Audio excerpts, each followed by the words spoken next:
এ বার C বার এর উপরে বার into AC বার এর পুরোটার উপরে হচ্ছে বার।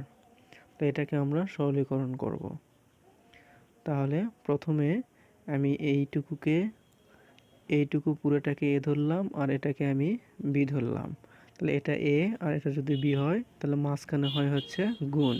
তাহলে এ ইন্টু বি বার ডি মর্গানের দ্বিতীয় সূত্র অনুসারে যদি আমরা এটাকে ভাঙাই তাহলে এখানে আমরা পাবো এ বার সি বার, এখানে ডবল বার, মাঝখানে প্লাস, এরপর হচ্ছে এসি ডবল বার। এখন সূত্র অনুসারে ডবল বার আমাদের উঠে যায়, উঠে গেলে A bar into C bar plus A C, যেহেতু এ ডবল বার সমান হচ্ছে এ ডবল বার সমান যদি এ হয় তাহলে এ বার সি বার এর উপর ডবল বার মানে এ বার সি বার, আর এসি ডবল বার সমান হচ্ছে আমরা